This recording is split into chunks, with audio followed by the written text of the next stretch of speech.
അപ്പോൾ ഒരു 18-19 വയസ്സ് മുതൽ തന്നെ ഈ വലിയ വലിയ ബിസിനസ്സുകാർക്ക് കിട്ടുന്ന പ്രിവിലേജ് കാണുമ്പോൾ നമുക്ക് അവരോടൊരു റെസ്പെക്റ്റ് കൂടും. ഇപ്പോൾ ഒരു എക്സാമ്പിൾ പറയണം, ഇപ്പോൾ ഇന്ത്യൻ പ്രധാനമന്ത്രി ആയിക്കോട്ടെ, അയാളും ഒരു ബിസിനസ്സുകാരനെ റെസ്പെക്ട് ചെയ്യുന്ന ആളായിരിക്കും. കാരണം ബിസിനസ് ഉണ്ടെങ്കിലല്ലേ നാട്ടിൽ അത്രയും തൊഴിലവസരങ്ങളും നാടും ഡെവലപ്പ് ആവും. അപ്പോൾ ബിസിനസ്സുകാർക്ക് കിട്ടുന്ന ഒരു പ്രിവിലേജ് ആണ് മനസ്സിൽ കയറിയത്. അപ്പോൾ ഇപ്പോൾ ഇത്രയും ടീച്ചർമാർ ഇവിടെ വരാൻ കാരണം തന്നെ ഇവരെ ബിസിനസ് ആവുകൊണ്ടാണല്ലോ. അപ്പോൾ ബിസിനസ്സുകാർക്ക് എപ്പോഴും പ്രിവിലേജ് ഫസ്റ്റ് ഉണ്ട്. അപ്പോൾ അതുകൊണ്ടാണ് ഈ ഇതിലേക്ക് വരാൻ കാരണം. പക്ഷേ ഈ ഫീൽഡായിട്ട് ഒരു ബന്ധം ഉണ്ടായിരുന്നില്ല. അപ്പോൾ നമ്മളിങ്ങനെ ഡ്രസ്സ് പിടിച്ചത് കോട്ടണ പോളിസ്റ്ററാന്നും പോലും അറിയില്ല. അങ്ങനെയുള്ളൊരു സാഹചര്യത്തിൽ നിന്ന് ഈ ഫീൽഡിലേക്ക് വന്നതാണ്. നമ്മൾ എടുക്കുന്നത് തിരുപ്പൂരിൽ നിന്നാണ്. തിരുപ്പൂരിലേക്ക് ലുധിയാനയിൽ നിന്നും വരും, ചൈനയിൽ നിന്നും വരും. അപ്പോൾ നമ്മൾ ബൾക്ക് ക്വാണ്ടിറ്റി ഒക്കെ ആണെങ്കിൽ നമ്മൾ ഡയറക്റ്റ് ലുധിയാനയിൽ നിന്ന് എടുക്കും, ലുധിയാനയും സൂറത്തും. പിന്നെ ഇവിടെ നമ്മൾ റോളായിട്ട് വരും. റോളായിട്ട് വന്നിട്ട് കട്ടിങ് ടു പാക്കിംഗ് ആണ് ഇവിടെ വരിക. മെറ്റീരിയൽ നമ്മൾ പ്രൊഡ്യൂസ് ചെയ്യില്ല, മെറ്റീരിയൽ പർച്ചേസ് ചെയ്യുകയാണ് ചെയ്യുക. അത് വന്നിട്ട് ഇപ്പോൾ നമ്മൾ സ്കൂളിലേക്കുള്ള യൂണിഫോം ആയിക്കോട്ടെ, സാധാരണ ഇതെങ്ങനെ വരിക, സ്കൂളിലേക്കുള്ള യൂണിഫോം ഇപ്പോൾ നിങ്ങളുടെ ഒരു സ്കൂളിലേക്ക് ആവശ്യമുണ്ട് വിചാരിക്കുക, നിങ്ങൾ തൊട്ടടുത്തുള്ള ടെക്സ്റ്റൈൽ ഷോറൂമിൽ പോയിട്ടാണ് നിങ്ങളെ ഏൽപ്പിക്കുക. കാരണം ഒരിക്കലും മാനുഫാക്ചർ ഡയറക്റ്റ് ചിലപ്പോൾ കണ്ടെത്താൻ കഴിയില്ല. ഇപ്പോൾ സാധിക്കും, സോഷ്യൽ മീഡിയ ഉണ്ടാകുകൊണ്ട് സാധിക്കും. അപ്പോൾ നിങ്ങൾ അവിടെ പോയിട്ട് കൊടുക്കുമ്പോൾ അവർ നമ്മളെപ്പോലുള്ള മാനുഫാക്ചർ എടുത്താവും തരിക. അപ്പോൾ അവർ അതിലൊരു മിനിമം 30 to 50% ലാഭം എടുത്തിട്ടാണ് നമുക്ക് തരേണ്ടത്. അപ്പോൾ നമുക്ക് സ്കൂളുകൾ, ഇപ്പോൾ ഒരുപാട് സ്കൂളുകൾ നമുക്ക് ഡയറക്റ്റ് നമ്മൾ ചെയ്യേണ്ട. അപ്പോൾ എന്ന് വെച്ചാൽ ആ മാർജിൻ കമ്മിയായിട്ടായിരിക്കും കൊടുക്കുക. അപ്പോൾ ടോട്ടൽ എത്ര ഇൻവെസ്റ്റ്മെൻറ്റ് വന്നു എന്ന് ചോദിച്ചാൽ കറക്റ്റായിട്ട് അങ്ങനെ ഒരു കണക്ക് പറയാൻ സാധിക്കില്ല. പക്ഷേ ഒരു ഇങ്ങനത്തെ കമ്പനി തുടങ്ങണമെന്നുണ്ടെങ്കിൽ ഏറ്റവും ചുരുങ്ങിയ സ്റ്റാർട്ടിങ് ഒരു 4-5 മിഷറ്റ് തുടങ്ങണമെന്നുണ്ടെങ്കിൽ ഒരു 20 to 25 ലക്ഷം വേണ്ടി വരും എല്ലാം ടോട്ടലി. നമുക്കൊന്ന് സെലക്ട് ചെയ്യാം. ഓരോ സ്റ്റാർട്ടിങ് ഡിഫറൻസ് ആയിരിക്കും, ഡിഫറെൻറ്റ് മെറ്റീരിയൽസ് ആയിരിക്കും.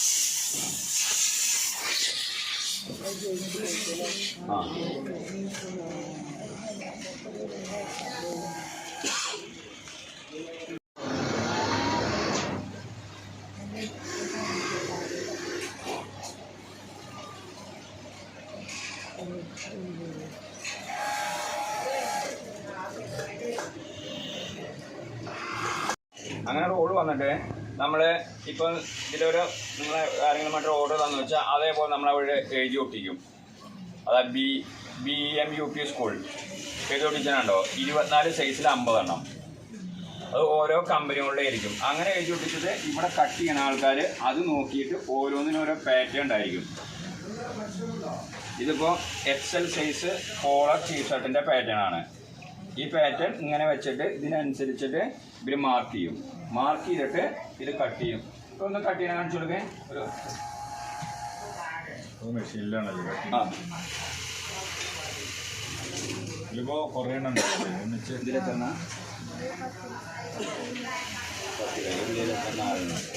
ഇതിൽ ടോട്ടൽ ഇപ്പോൾ 30 പീസാണുള്ളത്. 30 പീസാണ് വേണ്ടത്. ഈ 30 പീസിന് ഇങ്ങനത്തെ ഒറ്റ ലേട ഇങ്ങനെ 10 ലേയാണ് ഇട്ടിട്ടുള്ളത്. അപ്പോൾ ഈ 10 ലേന്നാണ് 30 പീസ് കിട്ടുക.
അപ്പോൾ ഇതിൽ എഴുതിയിട്ടുണ്ടാവും. അപ്പോൾ അതിൽ നോക്കിയിട്ടാണ് ഇതിൽ എഴുതുക. കണ്ടോ, ഇവിടെ 2XL-B എന്ന് എഴുതിയിട്ടുണ്ടാവും. അതായത് 2XL സൈസിൻ്റെ ബാക്ക് ബിറ്റ്, ഇത് 2XL സൈഡിൻ്റെ ഫ്രണ്ട് ബിറ്റ്. അപ്പോൾ ഈ രണ്ടും കൂടിയാണ് കട്ട് ചെയ്തിട്ടാണ് ജോയിൻ ചെയ്യിക്കുക. 3 വർഷം വരെ നമ്മൾ ഈ പ്രിന്റിങ്ങിന് ഗ്യാരണ്ടി കൊടുക്കും.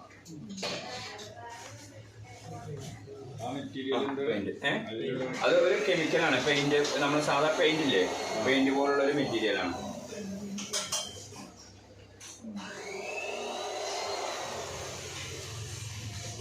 ഈ പ്രിന്റിങ് കഴിഞ്ഞതിന് ശേഷം, ഇതിപ്പോൾ പ്രിന്റിങ് കഴിഞ്ഞിട്ട് ഇത് ഫീസിങ് മെഷീൻ എന്ന് പറയും. ഇതിൽ വെച്ചിട്ട് നമ്മൾ ഒന്നുകൂടി ഓൾറെഡി അതിലൊരു ഹീറ്റ് വരും. അതിൻ്റെ ഹീറ്റ് എവിടെ? അതതിൻ്റെ ഇതിങ്ങനെ തിരിക്കുമ്പോൾ തന്നെ ഇതൊരു ഹീറ്ററാണ്. ഇത് തിരിക്കുമ്പോൾ തന്നെ ഇത് ഓട്ടോമാറ്റിക്കായിട്ട് ഇതിൻ്റെ താഴത്തുകൂടി ഇങ്ങനെ വരുമ്പോൾ ഓട്ടോമാറ്റിക്കായിട്ട് ഇത് ചൂടാവും. ഒന്ന് ഡ്രൈ ആകുമ്പോൾ തൊട്ട് നോക്കിയാൽ ചെറിയ ചൂടുണ്ടായിരിക്കും.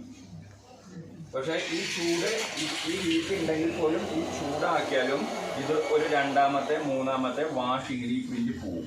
ഈ പ്രിന്റ് പോവാതിരിക്കാൻ വേണ്ടിയിട്ടാണ് പിന്നെ നമ്മൾ അവിടെ ഹീറ്റ് ആക്കുന്നത്. ഇത് 6 ഹെഡ് പ്രിന്റിംഗ് മെഷീൻ. അതായത് 6 കളർ വരെ, ഒരു പ്രശാന്ത് എന്നുള്ള പേരിൽ 6 കളറിൻ്റെ വിചാരിക്കാം. ആ 6 കളറും പ്രിന്റ് ചെയ്യാൻ പറ്റും. അതിന് 6 ഹെഡ് വേണം. ഒരു കളറിന് ഒരു ഹെഡ് വേണം. അങ്ങനെയാണ് അതിൽ 6 കളറും പ്രിന്റ് ചെയ്യാം, ഇതിൽ 4 കളറും പ്രിന്റ് ചെയ്യാം. കമ്പ്യൂട്ടറിൽ ഡിസൈൻ ചെയ്തിട്ട് കമ്പ്യൂട്ടറിന് ബട്ടർ പേപ്പർ എന്ന് പറഞ്ഞ പേപ്പറിൽ പ്രിന്റ് എടുക്കും. അത് പ്രിന്റ് എടുത്തിട്ട് ബാക്കി എന്താ എക്സ്പോസിങ് ചെയ്യും. ഇത് കോട്ടിംഗ് ഉണ്ട്, ലൈറ്റ് ആയിട്ട് കോട്ടിങ്, അത് ഫ്രെയിമിൽ അടിച്ച് കോട്ട് ചെയ്തിട്ട് അത് ഉണങ്ങിയിട്ട് പിന്നെ ഇത് വെച്ച് എക്സ്പോസിങ് ചെയ്യാം. എക്സ്പോസിങ് ചെയ്യുന്ന റൂമാണ് അത്, ഡാർക്ക് റൂം. അതിൻ്റെ ഉള്ളിൽ 3 കമ്പനി സിംഗിൾ കളർ ആണെന്നുണ്ടെങ്കിൽ 3ഉം ഒരുമിച്ച് ഇടാം. എന്നിട്ട് ഇത് പ്രിന്റ് അടിച്ചതിന് ശേഷം ഇത് പ്രിന്റ് അടിക്കാൻ നമ്മളിത് സെറ്റ് ചെയ്യും. തിരിച്ചിട്ട് വെക്കണമെങ്കിൽ തിരിച്ചിട്ട് വെക്കും. അപ്പോൾ ഈ കമ്പനിയും ചെയ്യാം, പിന്നെ ഇതും ചെയ്യാം. ഇനിയിപ്പോൾ ഇവിടെ നമുക്ക് സൈഡിൽ എവിടെയെങ്കിലും ഒരു പേര് ന്യൂ ഡിസൈൻ കൊടുക്കണമെന്നുണ്ടെങ്കിൽ അതും കൊടുക്കാം. ഒരു ഇതിൽ തന്നെ സിംഗിൾ കളർ ആണെങ്കിൽ എത്ര കമ്പനിയുടെ വേണമെങ്കിൽ ഇതിൽ കൊള്ളണതിനനുസരിച്ച് നമുക്ക് ഇടാൻ സാധിക്കും.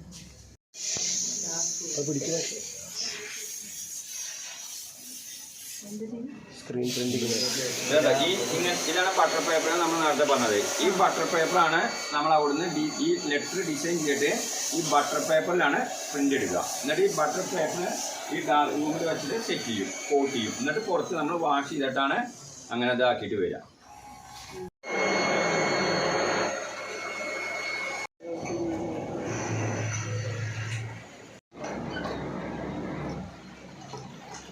എല്ലാവരും കറിയോ?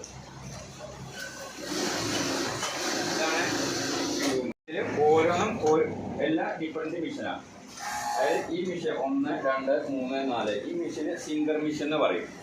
അതിൻ്റെ ഈ ഒരു ടീഷർട്ടോ ഷർട്ടോ ഉണ്ടെങ്കിൽ അതിൻ്റെ ഒരു ഭാഗം അടിക്കേണ്ടതാണ് ഇത് സിംഗർ മിഷൻ. ഇത് ഓവർലോക്ക് മിഷൻ എന്ന് പറയും. ലോക്ക് ചെയ്യണ മിഷൻ. ഇങ്ങനത്തെ ടൈപ്പുള്ളത് ഓവർലോക്ക്. കവറായി വന്നാലാണ് ടീഷർട്ട് അടിക്കാൻ പറ്റും. അത് വേറെ കമ്പനി ആയിരിക്കും, ഇത് വേറെ കമ്പനി ആയിരിക്കും, അത് വേറെ കമ്പനി ആയിരിക്കും.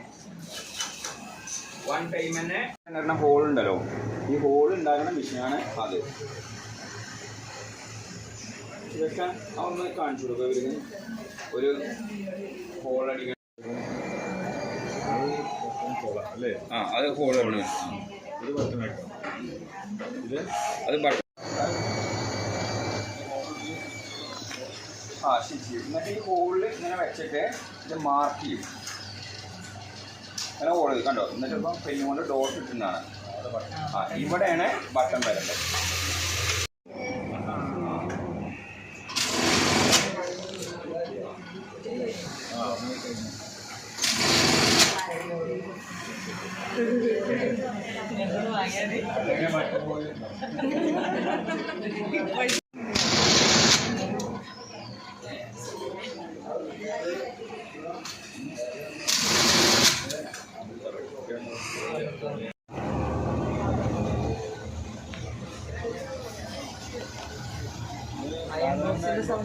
അതല്ല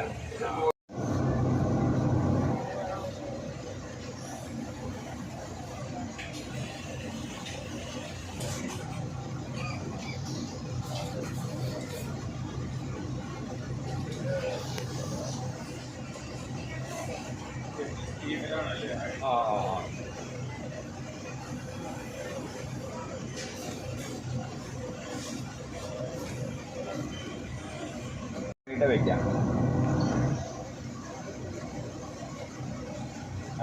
മതി. ഓക്കെ. ഈ ആക്സറീസ് ഒക്കെ നമുക്ക് തിരുപ്പൂരിൽ നിന്നാണ് വരുന്നത്. ഒന്നും നമ്മൾ ഇവിടുന്ന് മേടിക്കുന്നില്ല. ഇവിടുന്ന് മേടിക്കേണ്ട പറഞ്ഞാൽ ഇവിടെ അവൈലബിൾ അല്ല. ഇങ്ങനെ പാക്ക് ചെയ്യും. ഇങ്ങനെ പാക്ക് ചെയ്തിട്ട് ഇതിപ്പോൾ ഡബിൾ XL സൈസാണ്. ഈ ഡബിൾ XL സൈസ് ഇങ്ങനെ ആക്കിയിട്ട് 10 എണ്ണത്തിൻ്റെ കെട്ടാക്കും. അങ്ങനത്തെ കെട്ടുകളാണ് തിരിക്കുന്നത്. എന്ന് വെച്ചാൽ ആ കുട്ടികൾ മറ്റുള്ള ലഹരിക്ക് ഒതുക്കൊന്നും വഴിതെറ്റി പോവില്ല. ഒരാളുടെ വാക്കുണ്ട്, അതായത് നമ്മുടെ യഥാർത്ഥ ലഹരി എന്ന് പറഞ്ഞു വെച്ചാൽ മദ്യവും മയക്കുമരുന്നും ഇതൊന്നുമല്ല, നമ്മളൊരു ബ്രാൻഡ് തുടങ്ങിയിട്ട് അതിനെ വിജയിപ്പിക്കാനാക്കാട്ടുണ്ട്. എല്ലാവരും കാട്ടുണ്ടാവും. അത്രയും വലിയ മോട്ടിവേഷൻ വാക്കാണത്. അതാണ് യഥാർത്ഥ ലഹരി. പക്ഷെ ആ ലഹരി, ആ ബിസിനസ് ലഹരി കുട്ടികൾക്ക് കിട്ടണമെന്നുണ്ടെങ്കിൽ അവർക്ക് 5ാം ക്ലാസ് മുതൽ അല്ലെങ്കിൽ 7ാം ക്ലാസ് മുതൽ തന്നെ അവർക്ക് ഇത് കാണിച്ചു കൊടുക്കുമ്പോഴാണ് അവർക്കത് അറിയൂ. അല്ലെങ്കിൽ ഒരിക്കലും അവർക്ക് അറിയാൻ കഴിയില്ല. ഒരു കുട്ടിക്ക് ഒരിക്കലും ഇങ്ങനെ വന്നിട്ട് ഒരു സ്ഥാപനത്തിൽ വരാൻ കഴിയില്ല. ഒന്നുമില്ലെങ്കിൽ അവരുടെ പാരമ്പര്യമായിട്ട് ഉണ്ടായിരിക്കണം, അല്ലെങ്കിൽ ഫ്രണ്ട്സോ അല്ലെങ്കിൽ അങ്ങനെ ഉണ്ടാവുമ്പോഴാണ് ആ പാഷൻ വരും. അപ്പോൾ അത് എൻ്റെ ഒരു ഒപ്പീനിയനാണ്.